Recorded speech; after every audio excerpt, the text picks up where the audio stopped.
Welcome to Setting the Stage. I'm Brooke Savage. Mamma Mia is at the Dr. Phillips Center for the next 2 weeks. Victor Wallace plays Sam Carmichael. He is here to tell us all about the show. Victor, thank you so much for joining us. Thanks for having me. So first off, I usually start off with, where are you from and how'd you get into acting? Wow. I am from southeastern Wisconsin, and I'm very happy to be here because it is warmer, and Anyhow, how did I get started in acting? I have been doing it since I was a little kid.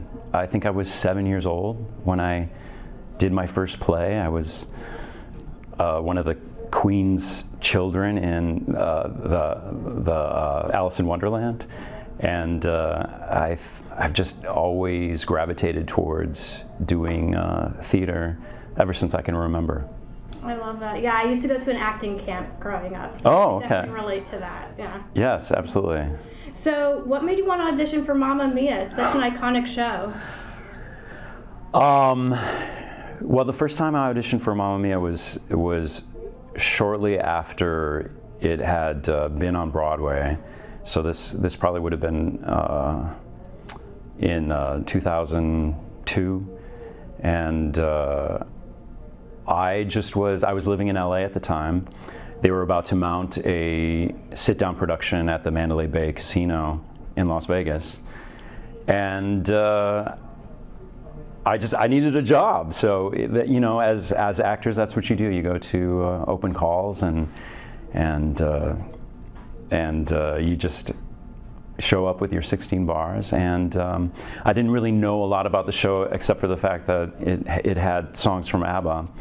But there happened to be a great role for me at the time, which was Sky, which was the younger character than who I play now.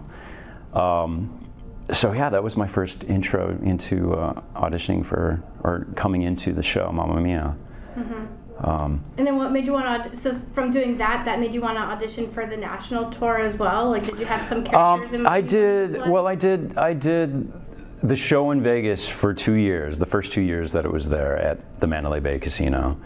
And then I decided it was time to try some different things. I had not lived in New York City yet at that point in my life, so I decided to leave the show and go to New York, and because I had dreams of doing Broadway. So I was in New York for a while, but then the creative team brought me back a few years later for the dad role. And they brought me back to that Mandalay Bay Casino for its final year, which it ran for like 6 years in Vegas. So like in 2007, 2008, I came back and I was playing a dad. And what does it mean to you to be part of this show? It's such a big deal. It's been such a gift to my acting, musical theater career journey, because it does keep coming back into my life.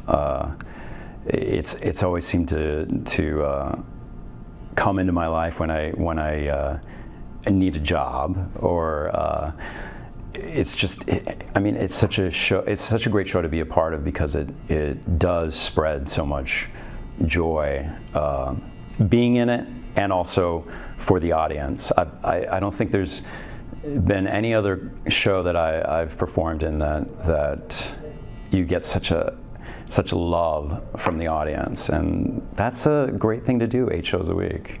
Absolutely, yes. I went to the show last night and the audience was really into it, cheering throughout the different songs. They loved the ending. Yes, and I always try to I try to tell people when I talk about the show that you need to stay past the curtain call, because the show ends on such a high note, a very party atmosphere. So absolutely. Yeah. How long have you been on tour? I have been on tour a little over a year. We opened in Denver of 2023 around Halloween. So I've been on tour for a little over a year. Oh, nice. And talk to us about what it takes to be in the shows. Or, any special exercises you do? Do you go over any lines in between shows or before the show? I mean, there's a lot of dancing too. There's a lot of dancing. There's a lot of movement. More for some than others. It definitely has been more of a challenge the older that I've gotten. But I try to implement staying in shape and working out. I can tell when I haven't been. Absolutely. I have talked to other actors and performers how important it is to, work out, because during a show, you're dancing and, doing all this cardio, all while you still have to smile and sing and act like it's effortless. Absolutely. And that's your body is your instrument. So you need to tend to it. Exactly. How do you relate to your character? It's a funny thing, because I did play Sky many years ago. I almost think of Sam as I almost think of Sam as being Sky all grown up. And that might just be something that I do because of my journey with the show. But I definitely identify with Sam. Just he's kind of at an age where he's reflecting on his life thus far. Middle-aged and just reflecting on all the decisions that he's made in life, some good, some bad, and I guess I really identify with that. Looking forward, I see Sam is doing the same thing. It's like what is next in life, and what has brought me to this point in life, and also he is an architect, and I identify with. There was a time where I dabbled in thinking about being an architect, so I like that about Sam. He's a good guy. Yeah. Yeah, I think there's a character for everyone in this show. Absolutely. Like you said, there's different people of all ages in the show. Yeah. Different points in their lives.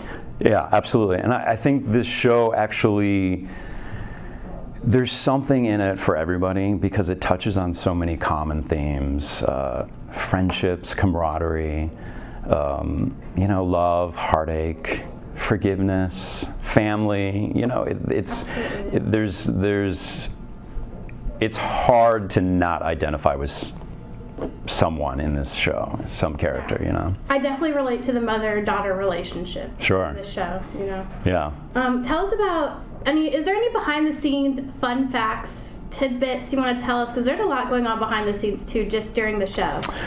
Yes, I mean that's a whole nother. The Backstage is definitely another show in itself. I don't know if people are aware, though, that our ensemble works so hard because they are singing backup vocals the entire show, even when they're not on stage. So they're around monitors and singing all those wonderful like harmonies that ABBA came up with in their pop songs. And they run on stage and they move the furniture and the sets, and so there's a lot of choreography behind the scenes, but there's a lot of fun too. Yeah.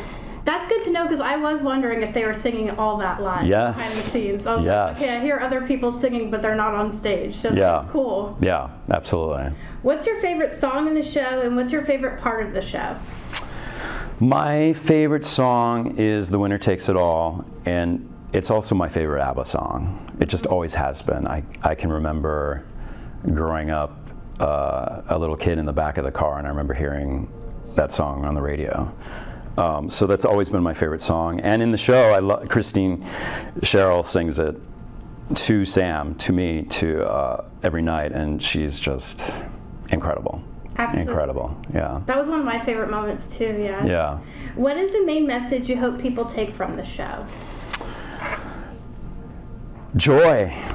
I use that word a lot with this show, but it's just so infectious This show just, I think, is, I don't know, it's like you can leave all your cares and worries for a few hours, and you just fall in love with these characters, the story, and the music. Some people don't realize how much they know the music. Mm-hmm. So I think what you take from it is I don't know, you leave the theater humming these tunes, and I think the theater always feels a bit of community after the show has ended, because they've all experienced this really joyful moment. Absolutely. I definitely had all the songs stuck in my head. Yeah. But I also noticed, it kind of ends with everyone starting a new chapter. Yeah. Absolutely, yes. Yeah. You leave kind of with a hopeful sense, It's okay to start over, actually, now that I think about it. I feel like that's the two different storylines going on. Yeah, absolutely. Yeah. I like that, yeah. So, what's next for you? Much longer are you going to be on tour? We are on tour through end of June. Okay, and then what's next? We'll see. Being an actor is always, it's always been the hardest thing about being an actor, is you don't quite know what is going to fall on your plate. But I also find that very exciting. But I will continue to audition, and sometimes something happens like that, and sometimes you gotta hit the pavement for a while. But I've been so fortunate, having done this career for decades now, and I've really I'm really grateful. I've been able to make a good living being an actor. Yeah. Is there anything else you want to bring up about Mamma Mia? Oh gosh, I mean, one of the amazing things that I've seen since, because I had done the show, 20, 21 years ago, and up to today, it's amazing how Mamma Mia has become such a phenomenon. I was doing the show before they made it into a movie. And once the movie came out, I mean, kids nowadays, they know these songs. So I almost feel like I've seen the audience grow even more involved in the show when they go see it, because they know everything. Absolutely, it's multi-generational. Yeah, it has become that, yeah. Before, because when it first came out, it was mostly people that were around for the ABBA era. They're the ones that knew the music, and now these kids grow up with the movie and they see it, they grow up with it. Yeah, I love it. Well, again, Mamma Mia is at the Dr. Phillips Center now through January 26th. I've also posted the details on clickorlando.com/settingthestage. Victor, thank you so much for coming in today. Absolutely. Thank you.